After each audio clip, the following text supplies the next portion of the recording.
যারা হজে গেছেন তারা জানেন সবচেয়ে বিশৃঙ্খল যে দেশের হাজি সাহেবরা থাকে তার নাম বাংলাদেশ।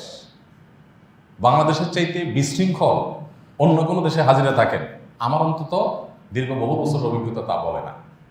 এর কারণ হলো যে আমাদের দেশে যারা যান তারা মুরগির বাচ্চার মতো রোল প্লে করেন, আর অন্যান্য দেশে যারা আসেন আপনি ইরানি হাজিদেরকে দেখবেন, ইন্দোনেশিয়ান হাজিদেরকে দেখবেন, তাদের রোল প্লে করেন ওনারা হাঁসের বাচ্চার মতো।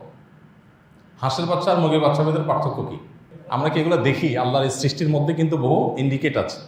হাঁসের বাচ্চা মা হাঁসটার পেছনে শৃঙ্খলাবদ্ধভাবে সারিবদ্ধভাবে যেতে থাকে, এবং লক্ষ্য করবেন যে কোনো পুকুরের পাড়ে গিয়ে মা হাঁসটা যদি দাঁড়ায় সবগুলো বাচ্চা দাঁড়ায় থাকবে, একটাও নামবে না যাবত না মা হাঁসটা জাপ না দিছে।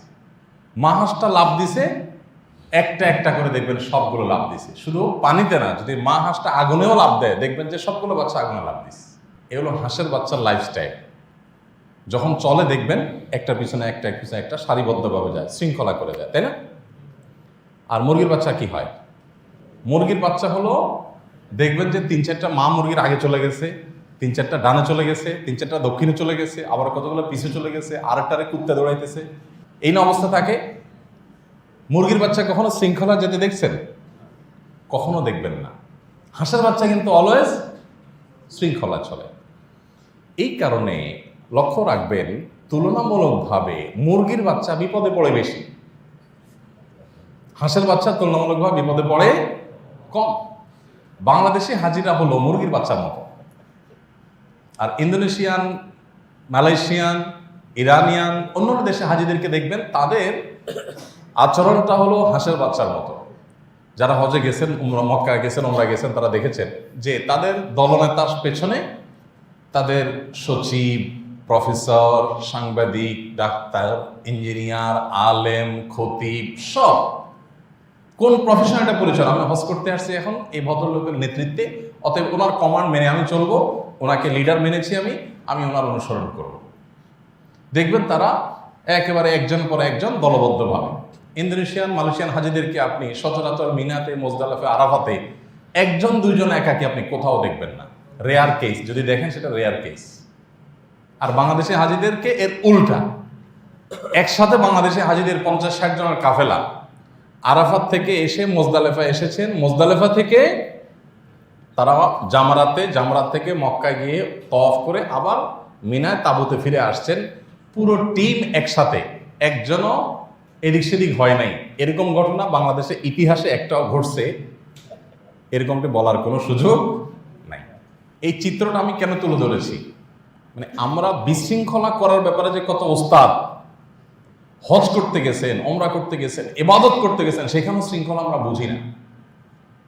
আল্লাহ তাআলা কোরআনে কারীম আমাদেরকে বলেছেন, আতিউল্লাহ ওয়া আতিউর রাসূল ওয়া উলিল আমরি মিনকুম, তোমরা আল্লাহর আনুগত্য করো, রাসূলের আনুগত্য করো, এবং যাদের অর্ডার মানতে হয় শৃঙ্খলার প্রয়োজনে, ওলামা একরামের ফতোয়া, দায়িত্বশীলদের কথা, যারা তোমাদের কর্তব্যে নিয়োজিত, তাদের যে কমান্ডগুলো, তাদের যে ডিরেকশনগুলো, নির্দেশনাগুলো তোমরা মেনে চলো।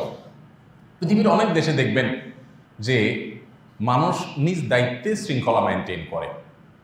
শুধু সেটাই নয়, আপনারা অনেকে সোশ্যাল মিডিয়াতে অনেক ছবি দেখেছেন নিশ্চয়ই, যে বাইরে বিভিন্ন কুকুরের, বিড়ালের বিভিন্ন রকমের খামার আছে, তাদের বিভিন্ন রকমের হসপিটাল আছে, বিভিন্ন জায়গায় তাদের বিভিন্ন সার্ভিস দেওয়া হয়।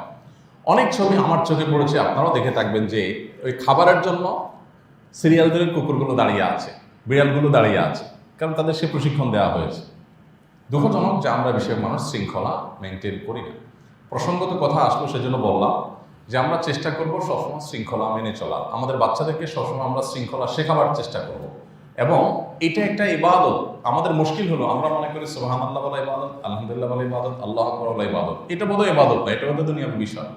ইসলাম আমাদেরকে এমন একটা জীবন দিয়েছে, এই জীবনের সব কিছু আছে, এখানে নেই এমন কিছু নেই। এমনকি আপনার দলনেতা, আপনার দায়িত্বশীল যার অধীনে আপনি আছেন, তিনি যদি অযোগ্য হন, তিনি যদি অথর্বও হন, আপনি তাকে সুপরামর্শ দিতে পারেন, কিন্তু তার আনুগত্যের বাইরে কাজ আপনি করতে পারেন না। নবী করিম সাল্লাল্লাহু আলাইহি সাল্লাম ওসিয়ত করে গেছেন, আলাইকুম বিসসামঈ ওয়াত তাআহ, তোমরা আনুগত্য করবে, কথা মেনে চলবে তোমাদের দায়িত্বশীলদের, যে যেখানে যে দায়িত্বে আছেন তাকে মেনে চলবে। এমনকি আপনি একটা ছোট্ট অফিসে কাজ করেন, এই অফিসে একজন কর্মকর্তার অধীনে আপনারা কাজ করছেন, আপনি কর্মকর্তার কথা মেনে চলবেন যতক্ষণ পর্যন্ত তিনি অন্যায় কোনো নির্দেশ না করেন, যতক্ষণ পর্যন্ত তিনি হারাম কোনো কাজ করতে না বলেন, ততক্ষণ পর্যন্ত শৃঙ্খলার স্বার্থে তার কমান্ডগুলো আপনি মেনে চলবেন। আপনার বুঝে আসুক আর না আসুক, আপনার চাইতে তার বেকুব মনে হোক অথবা বুদ্ধিমান মনে হোক, আপনার দায়িত্ব তাকে মেনে চলা। ইসলাম সেটাই শিখিয়েছে আমাদের। আল্লাহ তাআলা আমাদেরকে সুশৃঙ্খল জীবন যাপন করার তৌফিক দান করুন।